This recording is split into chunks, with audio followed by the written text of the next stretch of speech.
Coming up next, our team looks into Penn State's timely warning system and what goes into an alert. The rates of violence actually aren't going down, just the number of reports are.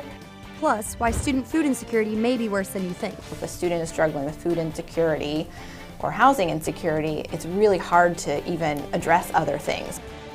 And Penn State researchers make a major breakthrough in cancer research. The Center County Report starts now.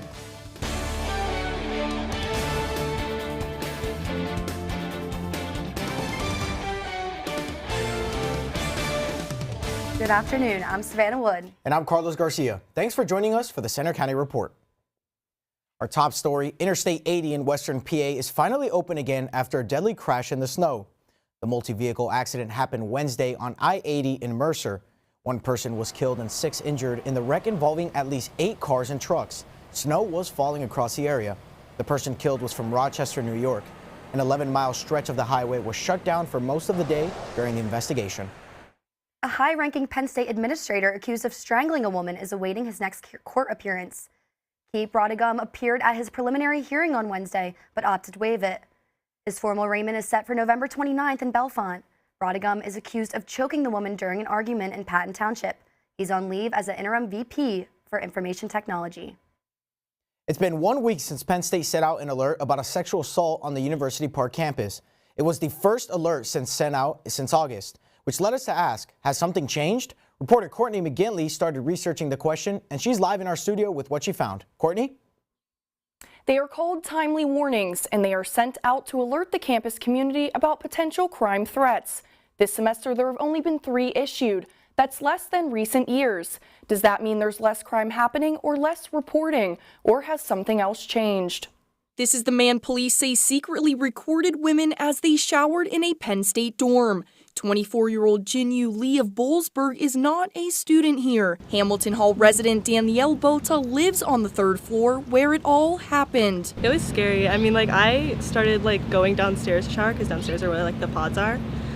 So I started going down there to shower for a couple weeks. Penn State police received 2 complaints about a phone camera pointed in the shower stall on October 7th and 14th. They arrested Lee 6 days later. We wanted to know why the university did not issue a timely warning alert to the University Park campus about these incidents. Police Public Information Officer Jacqueline Shetter told us alerts are only sent out when incidents pose an ongoing threat. Other incidents are posted in the police daily crime log.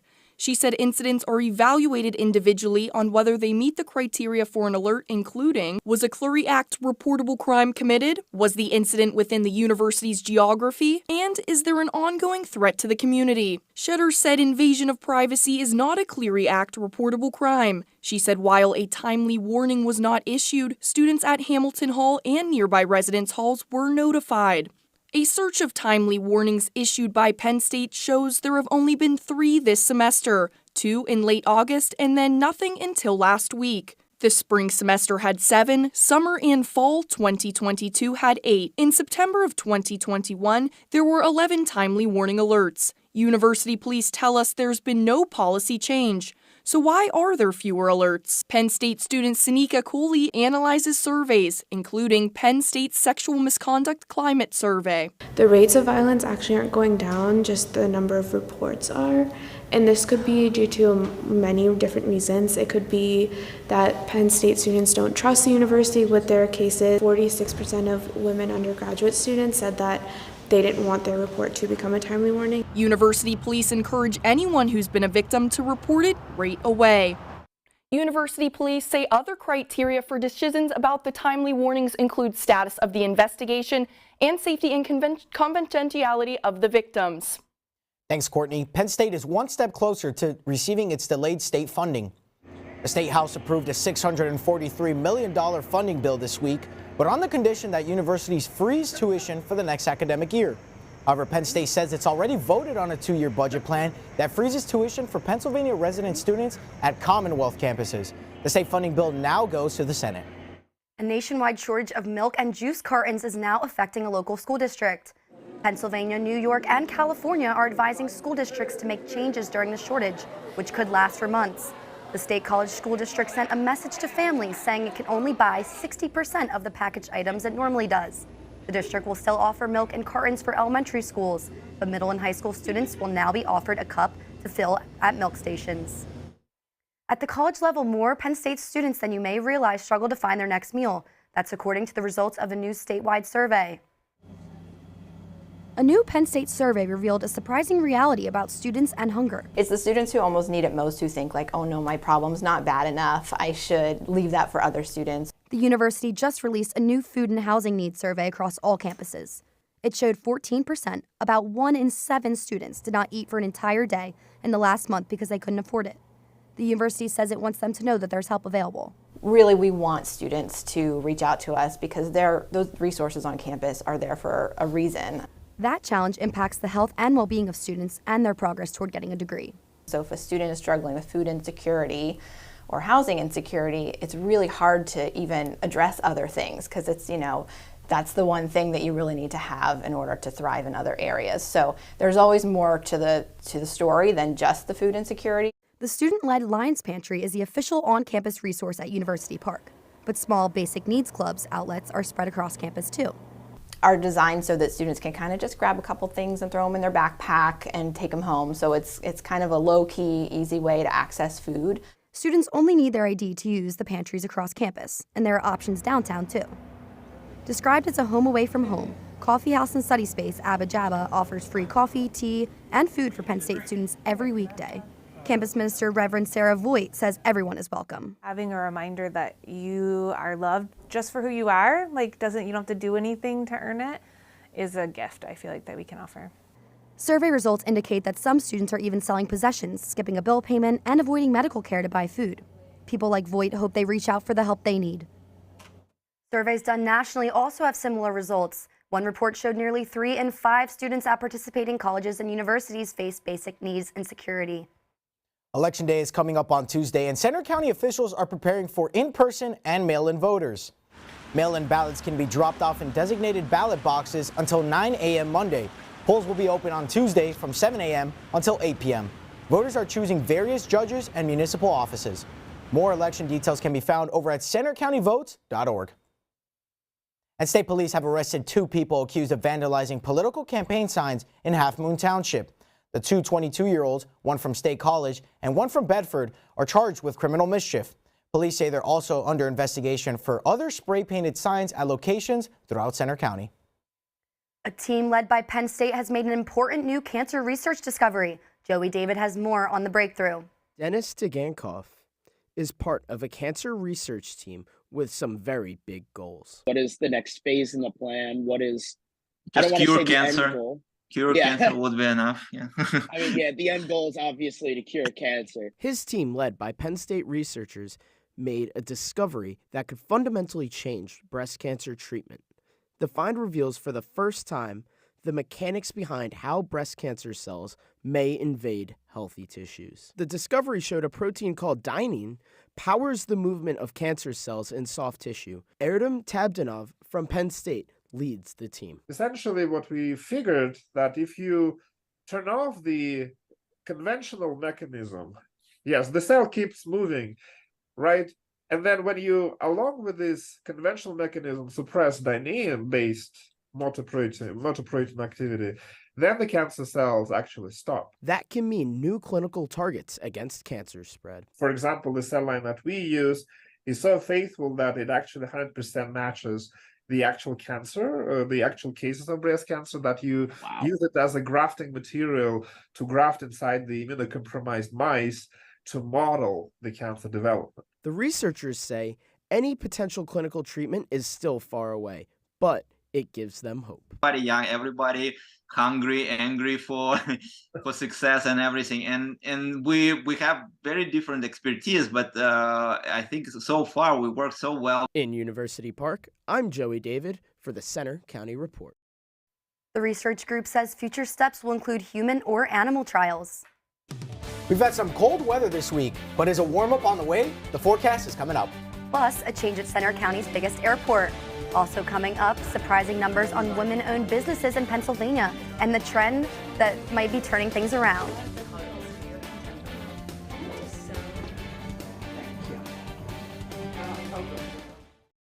So, I'm kind of new here, but I've noticed a trend. My human does this funny thing where she goes around and gets all my toys, and then she hides them in that basket by the door.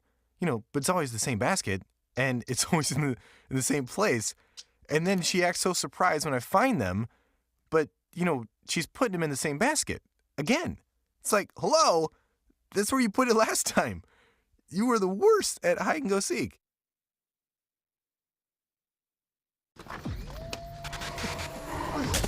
Multiple studies have shown that marijuana can slow both driver reaction and response time, which can be really dangerous. He's here. He's here. Wait. What? I can't drive. Why? My. Oh.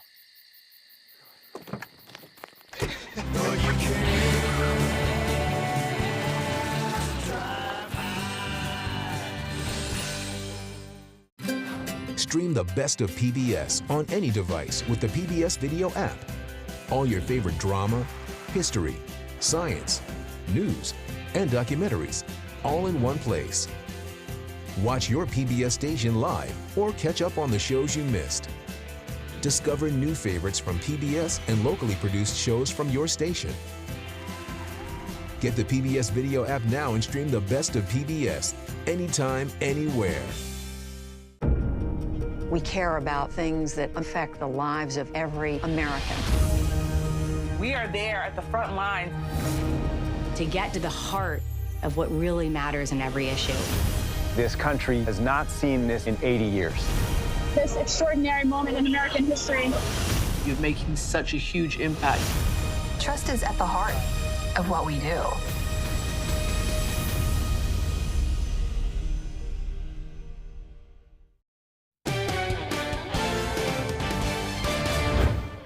Now the latest on the Israel-Hamas war. Israeli troops have now completely surrounded Gaza City as they tighten the squeeze on Hamas.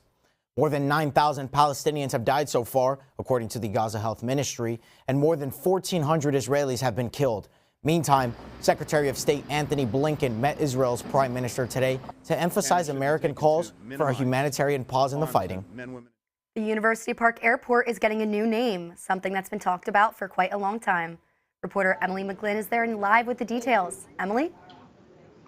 Thanks, Savannah. This airport actually dates back to the 1950s, and these days it's growing in a big way, with more parking and hundreds of thousands of passengers coming in a year.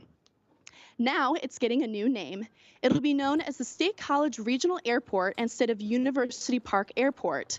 Today at 2 p.m., it'll be unveiling its new sign. Penn State owns it, and the Center County Airport Authority operates the terminal and parking. They say the new name will help alleviate confusion among travelers. Some of that confusion is over the airport code, which is SCE on bookings and baggage tags. But behind the scenes, it uses the FAA code UNV. That made some people think they were different airports. They hope this will be more clear. Live at the airport, I'm Emily McGlynn. Now back to you. Thanks, Emily. A recent report showed Pennsylvania as one of the worst states for women-owned small businesses. I talked with several owners in State College to get their reactions. Amy Frank owns The Makery, and she's one of the few women small business owners in State College. So the challenge of just balancing that with your own family and their needs is sometimes more challenging than I think it may be for some of our male counterparts, though that is really changing.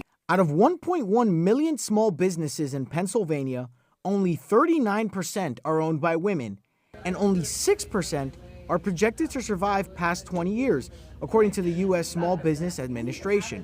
In a study done by boutique lending firm Clarify Capital, Pennsylvania ranked last in the country for its percentage of women-owned small businesses. It's so easy now for somebody to go to a big box store and kind of have in my opinion, kind of a soulless experience, right? It's not that fun, but that is sometimes easier and sometimes more straightforward than finding the place within your town that's more of a mom and pop establishment. Katie Dawes joins Frank as a small business owner in downtown State College. She's owned Kitchen Caboodle for almost 4 decades, but being a mom and entrepreneur presented some challenges. Well, being here for 37 years, having one son, he spent some of his days napping in the stockroom, so. But the numbers have grown in recent years. The U.S. Senate's Committee on Small Business says there are nearly 13 million women-owned small businesses, accounting for a third of all small businesses. The boom in female ownership is something both Dawes and Frank are pushing for. Hope that we can certainly encourage more women to be a part of the scene and owning their own business. It's also critical, though, for small businesses, and this is something we really put an emphasis on, to offer something special and different and elevated from a big box store experience. Pennsylvania has almost 370,000 businesses with and without employees under female leadership.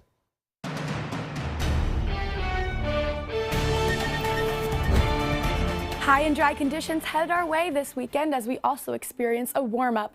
We have bright blue skies behind me on this first November Friday of the month.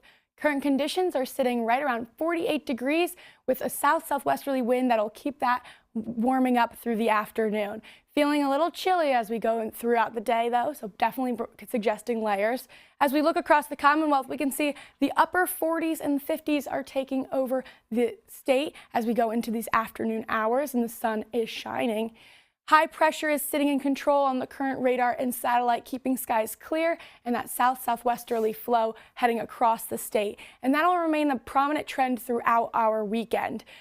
Seeing how chilling it was these past couple days, we are quite on the flip side as the entire state is warmer than it was yesterday. In some places in the teens, as Johnstown's 15 degrees, Franklin and Bradford both 13 degrees warmer than they were yesterday, and this will remain true as we go through the weekend.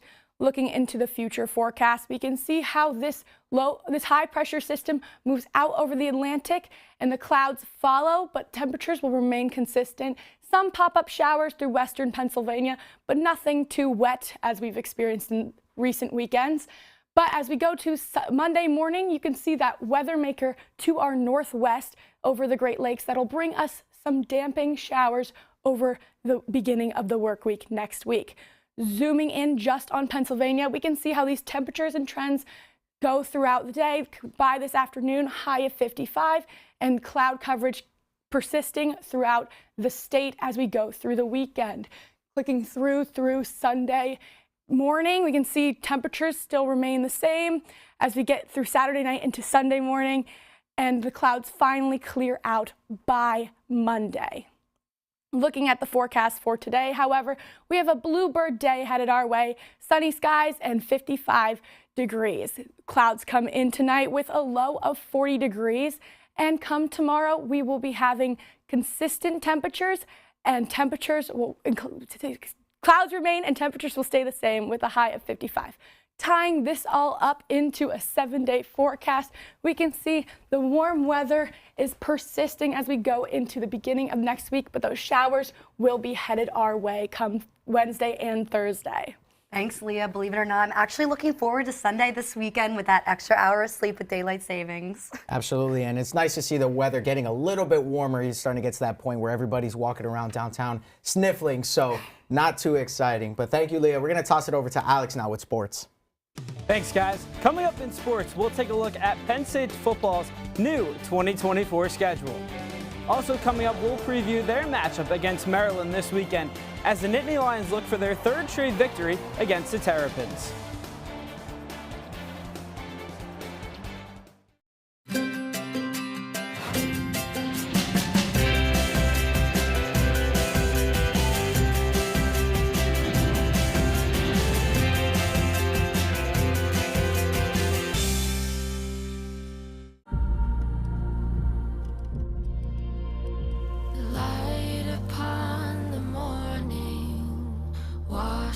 My skin, think it's time I find my place here. Fasten your seatbelt.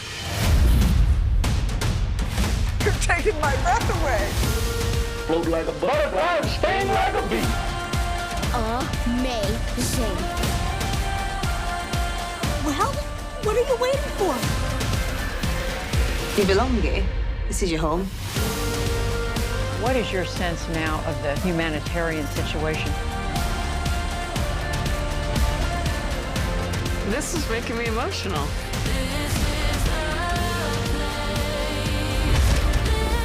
This experience I'm going to carry with me the rest of my life. I'll always be so grateful for everything you did for me.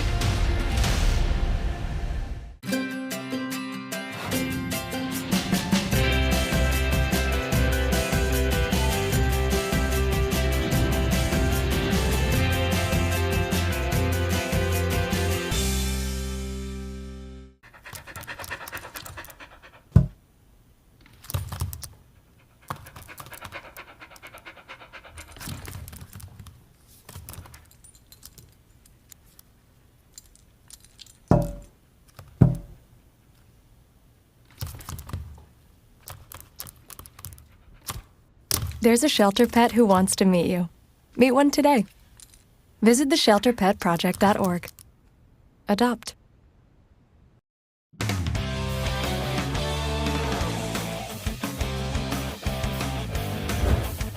I'm Alex Rocco with sports. After getting back into the win column last weekend, Penn State football packs its bags and hits the road for a battle against Maryland tomorrow. After getting off to a fast 6-0 start, the 11th-ranked Penn State Nittany Lions have run into some challenges in their last two games. First was a brutal 20-12 loss at Ohio State. Then, they struggled last week at home, beating Indiana by just 9 points. Once again, Penn State's offense failed to move the ball down the field until quarterback Drew Aller connected with Keandre Lambert-Smith for a 57-yard touchdown late in the contest. Despite the long score, Aller says the offense needs to be more consistent this weekend when the team travels to Maryland. It's really frustrating when you can't get going as fast as you would have liked, but there was just simple things again that we were missing or not doing in the beginning, and then we finally fixed those things and were able to adjust to what they were doing. And it wasn't just the offense that struggled against the Hoosiers. The defense allowed a 67-yard and a 90-yard touchdown, the two longest plays of the year for Indiana. You had one play where a guy made a phenomenal throw and the receiver made a great catch and run. They're going to make plays too. They're on scholarship too, right? And then the other one was a blown assignment. So, is this going to be a challenge this week for a number of reasons? No doubt about it. In last year's 30-0 shutout win over Maryland, Penn State tallied 7 sacks. They'll likely need the same kind of pressure this week. Kickoff is tomorrow at 3:30 p.m., and you can listen to the game live on Penn State Com Radio with our broadcast team in College Park, Maryland. Penn State football's schedule for next year is out, and boy, is it a tough one. It includes home games against UCLA, Washington, and Ohio State, and away games at USC, at Wisconsin, at West Virginia, and others. It also includes 2 bye weeks. Playoffs for high school football kick off this week. Let's see where the action takes place tonight. The 6-4 Tyrone Golden Eagles will travel to Penn Cambria to challenge the 8-2 Panthers tonight at 7. And the 5-5 Mifflin County Huskies play host to the 4-6 Altoona Mountain Lions at Mitchell Field. Catch these games and more during our sports show After the Whistle tonight at 11:30 on our Belisario Student Media YouTube channel. Penn State men's and women's soccer teams are playing in their respective Big Ten tournaments this weekend. The women's team will not be advancing to the championship, however, after losing their match last night 1-0 against Iowa in the semifinals. But the men's team is starting their tournament run at 6 tonight in the quarterfinals at home against Rutgers. Penn State men's basketball will open their new season on Monday in a home contest against the Delaware State Hornets. The game will serve as a Nittany Lion debut for transfer point guard Ace Baldwin Jr. and newly hired head coach Mike Rhodes. Then the team will host Lehigh next Friday. Penn State men's hockey plays Notre Dame tomorrow and Sunday at Pagula Ice Arena as the Big Ten season opens. The Nittany Lions are 5-2 this season and are coming off a series split against Alaska Anchorage last week. Coach Guy Gadowski is looking to bounce back against the Irish. I think I would rather have an honest hockey game and not be able to score than cheat the play and get a few lucky ones. Not lucky ones, but I think we probably deserved more goals yesterday than we did today. Tomorrow's game against the Irish is at 7:30, and Sunday's face-off is at 4:30. That's all for sports. Now back to you at the desk, Carlos and Savannah. Thanks, Alex. It's a bummer to hear about women's soccer, but I know I'm excited to be back in the BJC for basketball on Monday. Absolutely, and for Penn State football, facing Ohio State and Washington in back-to-back weeks, going to be tough next year, but we'll see how they pull it off. Well, coming up next, it's a real-life game of Battleship. Find out more about how a local group is bringing this classic board game to life after the break.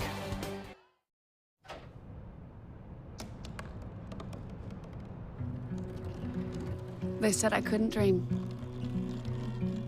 Called me a piece of trash and swore that's all I'd ever be.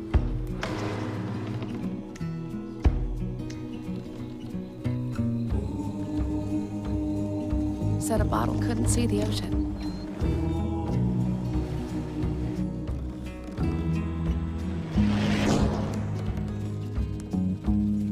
Give up. Go back to the dumpster. But I didn't listen. I made my way.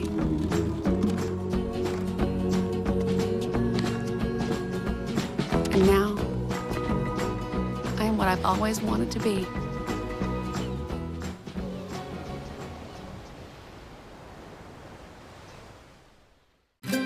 Stream the best of PBS on any device with the PBS Video app. All your favorite drama, history, science, news, and documentaries, all in one place. Watch your PBS station live or catch up on the shows you missed. Support your PBS station and you can get Passport, giving you full seasons, early releases, special collections, and more. Get the PBS Video app now and stream the best of PBS anytime, anywhere. We care about things that affect the lives of every American. We are there at the front line to get to the heart of what really matters in every issue. This country has not seen this in 80 years. This extraordinary moment in American history. You're making such a huge impact. Trust is at the heart of what we do.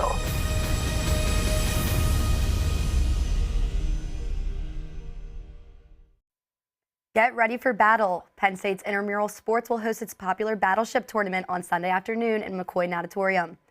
Every team will consist of 3 players in each canoe. The goal? Sink their opponent's boat.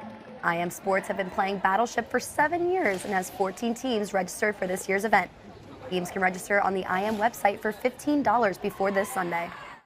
Savannah, we need you and Rocco on a team on Sunday. But that's all for today's newscast. We hope you'll join us Tuesday for our next local news update. You can follow us anytime for breaking news on our Center County Report X, and you can see our stories on our Facebook page, Instagram, YouTube, and our website. Have a great afternoon.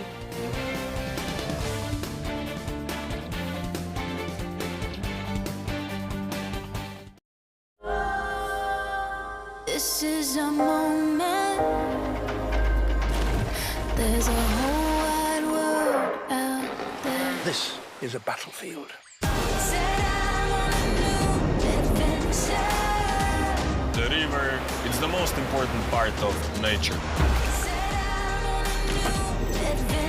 Humans have never done this before.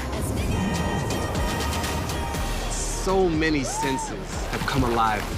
We go with what the environment gives us. We are supposed to protect it. It's a real drama, and it's unfolding right in front of you.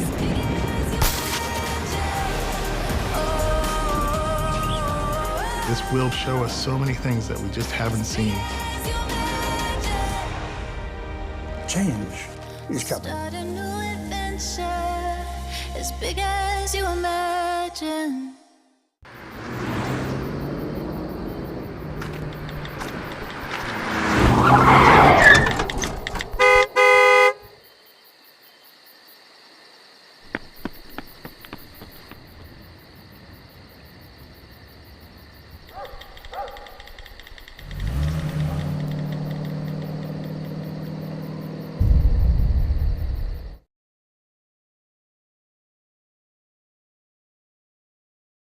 So you see, son, good manners are important. Should I go through it again? Yes. Yes, please. Yes, please. Exactly. Always say please, thank you, you're welcome, excuse me, sit up straight, hold doors open for ladies. If the door's locked, knock first. Don't burp, don't swear, don't stare, don't use bad language, or talk with your mouth full. Keep your elbows off the table. What table? And don't interrupt. Cover your mouth when you cough or sneeze. On the bus, give your seat up to anybody who has trouble standing. Bottom line, treat others the way you want to be treated. Got it? Got it.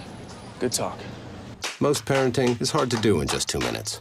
But 2 minutes twice a day making sure they brush is easier, and it could help save them from a lifetime of tooth pain.